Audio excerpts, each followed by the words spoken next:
जय जिनेन्द्र। परम पूज्य प्रभु महावीर स्वामी जी के चरणों में वंदन।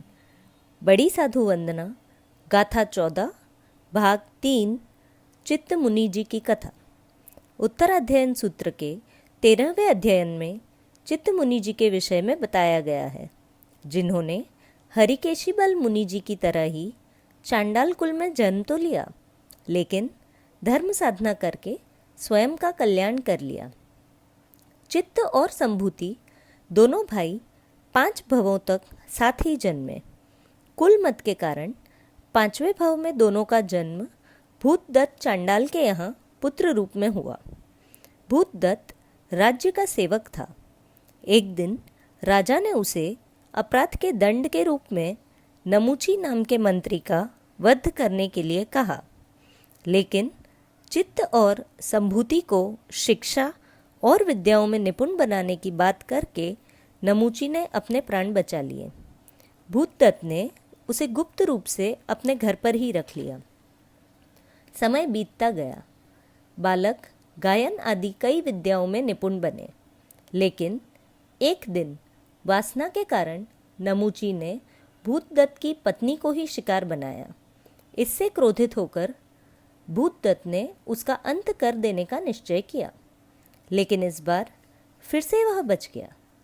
चित्त संभूति ने गुरु का मान रखने के लिए उसकी जान बचाकर वहाँ से भगा लिया।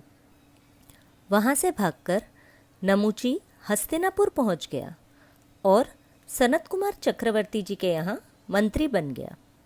चांडाल जाति में जन्म होने के कारण गुणी होते हुए भी चित्त और संभूति जी को बहुत तिरस्कार मिलता था। कोई उत्सव होता, कोई कार्यक्रम होता और वह उसमें गीत गाने की अनुमति मांगते, लेकिन उन्हें कभी कोई मौका नहीं मिलता। ऐसा 2 बार हो गया। फिर तो उन्हें नगर से ही निकाल दिया गया। तब दोनों इस जातिवाद से निराश होकर आत्महत्या करने जा रहे थे। तब एक निर्ग्रंथ मुनि का उपदेश सुना, वैराग्य जागा, संयम लेकर उत्कृष्ट तप आराधना करने लगे। कई लब्धियां भी प्राप्त की। विहार करते करते एक बार हस्तिनापुर पहुँचे। नमूची ने उन्हें पहचान लिया। उसे लगा कि वह उसके अतीत के राज खोल देंगे।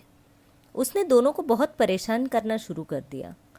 चित्त मुनि जी ने तो समभाव रखा, लेकिन संभूति जी ने क्रोधित होकर पूरे नगर को जलाने के लिए तेजोलेशिया छोड़ दी। लेकिन जैसे ही चित्त मुनि जी को ये पता लगा, उन्होंने भाई मुनि का क्रोध शांत करवाया और तेजोलेशिया वापस खिंचवा दी। फिर दोनों मुनि अपनी आराधना में लग गए। एक दिन सनत जी चक्रवर्ती पटरानी के सहित मुनि जी को वंदन करने आए।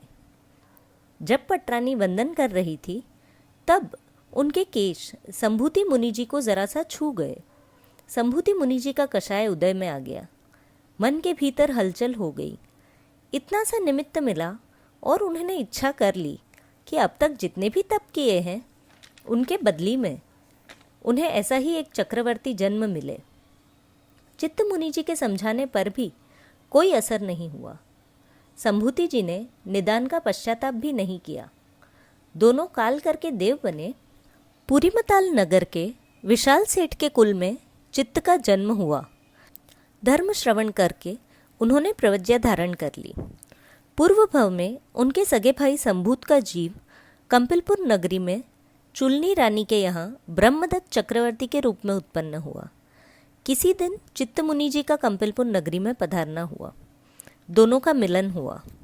पूर्व के एक नहीं 5 भवों में दोनों साथ थे। पहला दास, दूसरा मृग, तीसरा हंस, चौथा चांडाल, 5वां देव।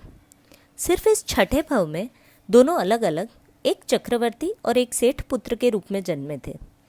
पूर्व भव के स्नेह के कारण चित्त मुनि ब्रह्मदत्त चक्रवर्ती को प्रतिपोद देने पधारे।